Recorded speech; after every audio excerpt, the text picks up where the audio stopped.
కోనసీమ జిల్లా ఇరుసు మండలంలో నిన్న జరిగినటువంటి ప్రమాదానికి సంబంధించి నిన్న మధ్యాహ్నం అంతా కూడా గ్రామస్తులంతా బయటికి వెళ్ళిపోయినటువంటి పరిస్థితి. పెద్ద ఎత్తున బ్లాస్ట్ సంభవించడంతో ఏం జరుగుతుందో తెలియక అందరూ పరుగులు ఎత్తారు. ప్రస్తుతం కొంత దగ్గుముఖం పడడంతో ఇక్కడికి వచ్చారు. అసలు ఏంటి తెలుసుకుందాం. గతంలో ఇలాంటి ఇన్సిడెంట్ జరిగినాయి, ప్రస్తుతం వాళ్ళు ఏమనుకుంటున్నారు, ఓఎన్జీసీ నిర్లక్ష్యం పైన కూడా వాళ్ళు తీవ్రస్థాయిలో మండిపడుతున్నారు, గ్రామస్తులు ఉన్నారు. ఏమంటే ఏంటంటే మీకు ముందస్తుగా సమాచారం ఇచ్చారా లేదా? ఎంత పెద్ద ఎత్తున బ్లాస్ట్ జరిగినప్పుడు కనీసం సమాచారం ఇవ్వాలి. ఓఎన్జీసీ అధికారులు ఏమైనా ఇక్కడికి వచ్చారా? ఏం చెప్తున్నారు? ఏమంటే గత 30 సంవత్సరాల క్రితము ఇక్కడ ఓఎన్జీసీ స్టార్ట్ చేశారండి. స్టార్ట్ చేసి అప్పుడు వర్క్ చేశారు. అప్పుడు ఏమైందో తెలియదు, పడిందో లేదో పడలేదో తెలియదు, క్లోజ్ చేసారు, అయిపోయింది. 30 సంవత్సరాల తర్వాత మళ్ళీ దీన్ని రీఓపెన్ చేశారండి. ఇప్పుడు ఎవరికి గ్రామంలో ఇప్పుడు 100 మీటర్ల దూరంలో గ్రామం ఉన్నదండి. ఇక్కడ ఎవరికి చెప్పారండి అసలు ఇలా ఓపెన్ చేస్తున్నాం? హై స్కూల్ ఉంది, చంటి పిల్లలు వేలాది మంది పిల్లలు స్కూల్లో చదువుతున్నారు అక్కడ హై స్కూల్ పక్కనే.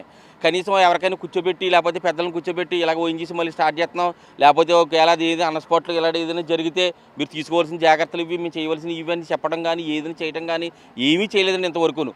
ఒక 5 కిలోమీటర్ల దూరంలో మాకు నగరం ఉన్నది. నగరాన్ని ఎటువంటి ఇన్సిడెంట్ జరిగిందండి అసలు? తెల్లగట్ల జరిగి మొత్తం ఎన్ని ప్రాణ నష్టం జరిగింది.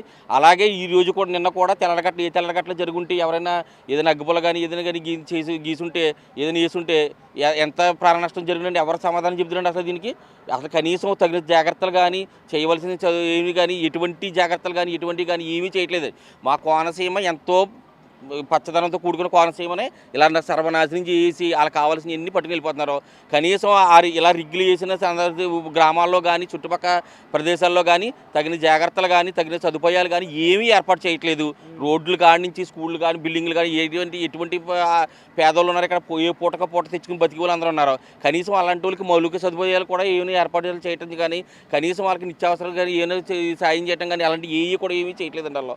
ఇప్పుడు ఇది ఇలా జరిగింది. ఇలా జరగకపోతే దీంట్లో ఉన్నదంతా కూడా పట్టుకుని వెళ్ళిపోతున్నారు తప్ప మాకు ఈ గ్రామానికి కానీ ఇలాగ ఇది విలేజ్కి ఉపకారపడి రోడ్లు కానీ లేకపోతే ఇవి కానీ చూడండి, రోడ్లు మొత్తం కొబ్బరి చెట్లు ఎలాగ పంట పొలాలు మొత్తం ఎలా నాశనం అయిపోయినాయో ఇలాగ నాశనం చేసి వెళ్ళిపోతున్నారు. కానీ మాకు ఏమీ సరైన ఏమీ కూడా మాకు చేయట్లేదండి.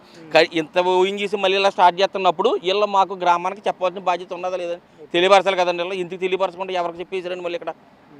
ఇప్పుడు ఇది జరిగింది, దీనికి బాధ్యతలు ఎవరండి అసలు? ఇప్పుడు ఇది చేసేసి ఆర్పేసి వెళ్ళిపోతారు. ఊరంతా కూడా ఎన్నాళ్ళు మేము మాకు ఇది ఇబ్బందులు ఉంటాయి. పంట పొలాల కాడి నుంచి కొబ్బరి చెట్ల కాడి నుంచి మొత్తం అన్నీ ఇదైపోయింది. ఏదో మీరు వచ్చారు వెళ్ళిపోతారు. మాకు తర్వాత ఏంటంటే మొన్నేమో తుఫాను వచ్చి తుఫాన్లో కొట్టిపోయింది మొత్తం ఈ అంతర్వేది అన్నీ కూడా కొట్టిపోయినాయని. అంతకుముందు నగరాన్ని జరిగిందని ఇలాగ మన కేసినబెల్లిలో జరిగింది. ఇప్పుడు ఈ ఇరుసుమండ ఇలాగ మాకు నిత్యం ఇలాగ మేము ఇలా 500లోనే బతకాల. ఓ పక్కన సముద్రం, ఓ పక్కన గోదావరి, ఓ దెబ్బ కింద మేము బతుకుతున్నాం. మాకు కనీస సదుపాయాలు కానీ మాకు ఏమీ కూడా ఏర్పాట్లు చేయట్లేదండి.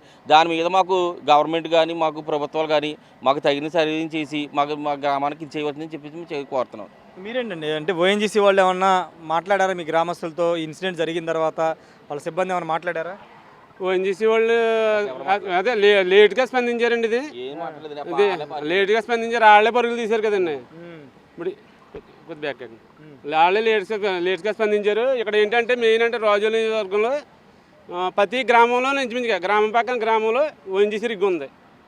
ఆ రిగ్గుల వల్ల ఎప్పుడైనా ఏ ప్రమాదం రావచ్చు. ఎప్పుడైనా మొత్తం అందరూ నిప్పులు కుంపడి మీద ఉన్నారు. ఆ మాటకు వస్తానండి.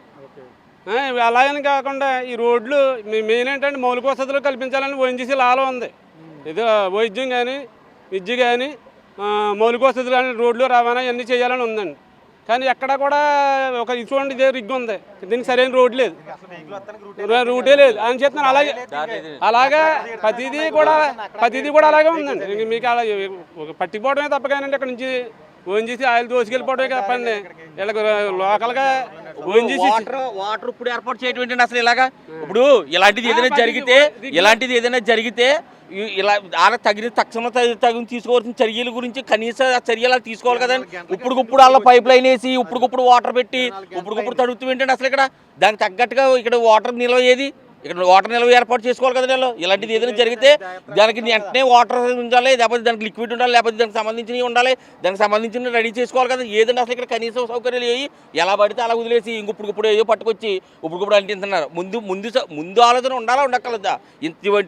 ఇది ఏంటండి? ఇటువంటి వ్యవస్థ నడుపుతున్నప్పుడు ఇటువంటి ప్రణాళిక నడుపుతున్నప్పుడు దానికి తగ్గట్టుగా ఉండాలా ఉండక్కర్లేదండి. ఇది మొత్తం ఇక్కడ గ్రామస్తులు తీవ్ర స్థాయిలో ఆగ్రహం వ్యక్తం చేస్తున్నారు. ఓఎన్జీసీ సంపదను అంటే సహజ సంపదను దోచుకు వెళ్ళిపోయి ఇక్కడ కనీస వసతులు కల్పించట్లేదు. ఏదైనా ప్రమాదం జరిగినప్పుడు వచ్చి హడావిడి చేస్తున్నారు తప్పించి గ్రామాలని ప్రతి గ్రామం చుట్టూ రిగ్గులైన ఏర్పాటు చేసుకుని సహజ సంపద దోచుకుంటున్నారు తప్పించి గ్రామాలకి మౌలిక వసతులు కానీ ఎలాంటి జాగ్రత్తలు కానీ ఇవ్వట్లేదని చెప్తున్నారు. ఈ ప్రమాదం జరిగిన తర్వాత వాటర్ పైప్ లైన్ వేసి వాటర్తో మంటలు ఆర్పుతున్నారు. ముందస్తు జాగ్రత్తలు ఎక్కడా తీసుకోవట్లేదు. ఓఎన్జీసీ పైప్ లైన్ లైన్ వేసేటప్పుడు రిగ్గులు ఏర్పాటు చేసేటప్పుడు ఆ పైప్ లైన్ వెళ్ళే ప్రాంతాల్లో మౌలిక వసతులు కల్పించాలి. అక్కడ సేఫ్టీ మెజర్మెంట్స్ పాటించాల్సిన రూల్స్ ఉన్నప్పటికీ అవి ఎక్కడ కూడా పాటించట్లేదని గ్రామస్తులు అయితే ఆగ్రహం వ్యక్తం చేస్తున్నారు. కెమెరా పర్సన్ సాయితో రాజేష్, బిగ్ టీవీ, కోనసీమ జిల్లా నుండి.